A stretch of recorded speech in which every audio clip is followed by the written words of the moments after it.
This new year, we'll be getting some really good updates in Home Assistant. Firstly, on 19 December, Home Assistant released their voice assistant hardware, that is the Voice Assistant Preview Edition. Now, I'll be making an entire video about it, so make sure to hit that subscribe button to see the full video once it is out. Now, in this coming release of January 2025, Home Assistant has now introduced automated backups. Previously, I had created a video on how you can automate backups using automations with a Google Drive. Now, Home Assistant has introduced automated backups that you can enable at a certain time.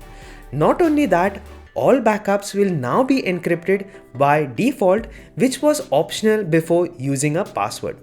Now, when you visit the backup screen, you will see your existing backups as manual backups and automated backups will be empty until you set one up. Once you click on Setup Backups, it will present you with an encryption key that you have to store secretly, which will be used during restoring the backups. You can also download this key and keep it. Next, it asks you if you want the recommended settings or custom backup settings. On selecting custom settings, you can set the schedule and the number of backups, but you can also change this later. I will now go with the recommended settings and this will kick off a new automated backup. Now you also get this automated backup section where you can change the configuration. Here you can set the schedule in which somehow you cannot change the time when the automated backup should take place, but you can choose when, that is daily, or which day of the week you want the backup to take place. Then you have the option of how many backups will be saved, and also you can specify your custom number of backups. Then you have this option to only backup the bare minimum, which cannot be changed, and then you have this option to enable storing historical sensor data. Next, you have this option to choose a location, whether it's on the disk or even on Nabokasa Cloud. So if you have a Nabokasa Cloud subscription, you can store up to 5 GB of backups without any extra cost to existing or new subscribers.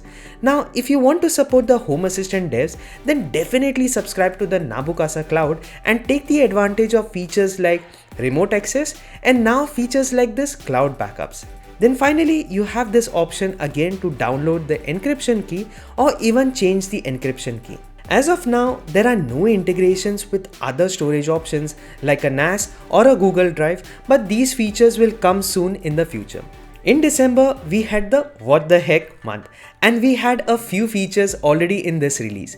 The first change that is available is that when you create an automation or rename it, you can change the labels, category, and even add descriptions. Now previously, when we hit the key C, we could navigate to various places, E to search and navigate entities, and now we have D to search and navigate various connected devices, and A to bring up assist window.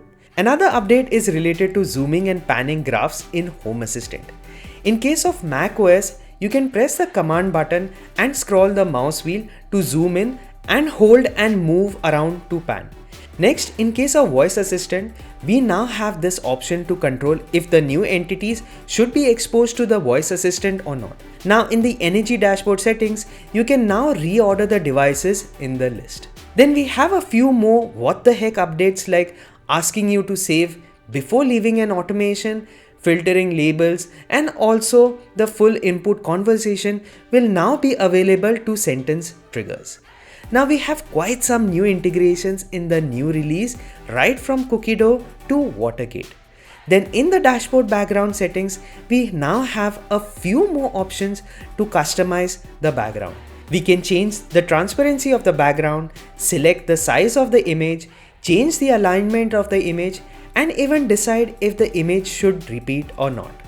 Now let's look at some of the noteworthy changes. When we are in the data tables view, like this devices view, and when we use Ctrl F to search, the focus now goes on the search bar rather than triggering the browser search. Next, the images that are uploaded to Home Assistant will be available in the media section. Finally, we have this volume slider for media players in tile cards, which I was not able to reproduce in the beta release and might be available in the final release. Now, all these features that I have shown are part of the beta release of Home Assistant, and they may be changes in the final release. Now, if you like to see such updates, make sure to hit that subscribe button as well as hit that like button for more such videos to come.